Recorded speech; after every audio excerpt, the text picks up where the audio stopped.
Arthur Beterbiev le dit lui-même, il a eu un certain mal à pouvoir toucher Dimitri Bivol. Et dans cette vidéo, j'aimerais justement te donner des outils que j'ai pu apprendre justement ici au Mexique pour te permettre justement de pouvoir toucher un adversaire qui aurait une garde très hermétique. Ça a été très difficile pour Beterbiev de pouvoir s'exprimer, même ce dernier le dit clairement que c'était son plus mauvais combat.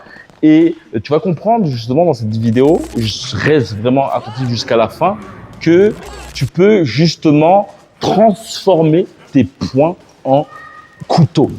Je t'en dis pas plus, reste vraiment jusqu'à la fin de cette vidéo car je vais te donner un outil qui va te permettre de pouvoir décupler la puissance de ton bras arrière. Et c'est ce que faisait d'ailleurs Arthur Beterbiev. Donc voilà, la chose que j'aimerais justement te montrer par rapport à Arthur Beterbiev, c'est que ce dernier, même lui le dit, a eu un certain mal justement à pouvoir cadrer Dimitri Bivol, qui était très fuyant, mais très contre-offensif pour autant. J'ai trouvé vraiment sa technique comme une sorte d'aïkido. C'est-à-dire que le but était d'absorber l'assaut, plutôt les avances de Beterbiev, mais ce dernier, ça c'est pour défendre certainement Bivol, ce dernier, dès que Beterbiev mettait une accélération, et ben ce dernier accélérait pour autant. Et il y a une chose qui est très intéressante, c'est que on a pu certainement, peut-être c'est ton cas, constater que Beterbiev a un certain mal à pouvoir se poser et à pouvoir justement appliquer des coups puissants et surtout visser. Et c'est ce point que j'aimerais te mettre en avant.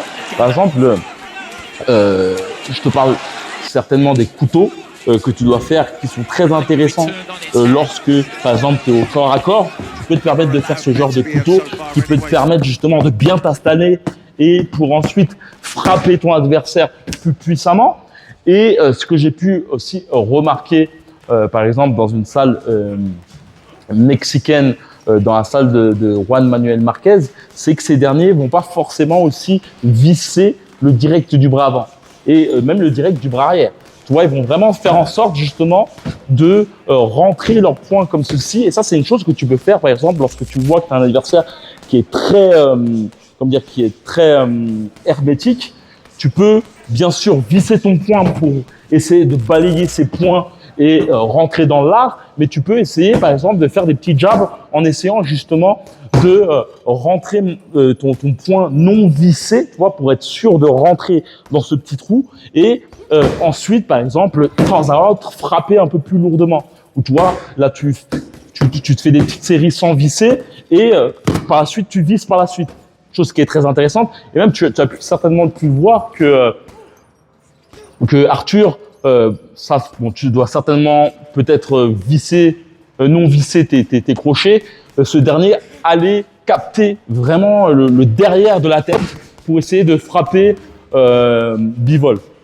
Une autre chose qui est très intéressante, que faisait aussi Floyd Mayweather et que j'ai pu voir justement Bivol le faire, c'est que ce dernier, déjà d'une part, son but, c'est de ne pas forcément visser ses poings pour être sûr, tu vois, tu peux le voir bricoler plus ou moins pour essayer ensuite de frapper lourdement, même en haut de la tête, tu vois. Le but est vraiment de chercher justement un petit trou et pour ensuite frapper, que ce soit non vissé ou vissé. Il y a une chose que j'ai pu remarquer aussi, c'est que ce dernier, ça c'est une chose que Floyd Mayweather faisait aussi, c'est que ce dernier va faire en sorte justement de ramener son pied plus ou moins pour ensuite, tu vois, frapper Bivol, tu vois, tac tac, et faire comme ça pour essayer de s'installer par la suite. Ça c'est une chose que tu peux faire qui peut être plus ou moins dangereuse. Ça après c'est à toi de jouer avec ta créativité, mais c'est un truc que Floyd fait. Lui par contre va avoir cette tendance à changer de garde pour ensuite essayer d'attraper son adversaire ou se replacer rapidement. Mais c'est un truc que tu peux faire pour t'accrocher et ensuite frapper par exemple ton adversaire au corps et à la tête. Avant de terminer cette vidéo, je voulais te dire qu'il y a un camp de boxe qui aura lieu à Guadalajara, la ville natale de Canelo. Le but de ce camp de boxe, c'est justement de faire en sorte de casser le plafond de verre que tu peux avoir si tu as cette impression justement de stagner dans ta boxe, si surtout tu as cette impression de ne pas connaître encore ton style de boxe, tu aimerais justement avoir plus de fluidité dans ta boxe, plus de créativité. Et c'est le but de ce camp, 10 jours entraînement matin et après-midi. Le but justement, c'est de se focaliser sur ta boxe, se rentrer justement dans ta boxe via du sparring technique et aussi beaucoup d'exos individuels. Durant ce camp, justement, on s'entraînera le matin jusqu'à l'après-midi, aussi avec des possibilités justement de s'entraîner dans des salles locales. Mais le fer de lance de ce bootcamp, c'est justement le fait d'être derrière ton dos H24.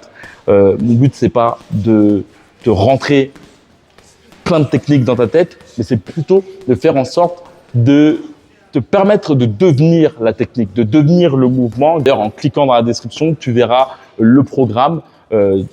Tu peux le voir que le but, c'est de s'entraîner ici. On pourra aussi travailler justement tout ce qui est aspect de travail au niveau du ring, le fait que quand tu es coincé, travailler aussi au niveau de ton positionnement du corps. Donc, si tu souhaites améliorer ta technique de boxe, avoir vraiment une sorte de camp de boxe totalement personnalisé en faisant plus de 50 heures de boxe basé sur tes blocages, sur ta technique et non le fait de faire du blabla ou autre, eh ben, c'est dans la description. Il suffit simplement de cliquer. Il reste encore quelques places. Donc, si tu souhaites nous rejoindre, comme j'aime bien le dire, c'est dans les coulisses et on se rejoint là-bas.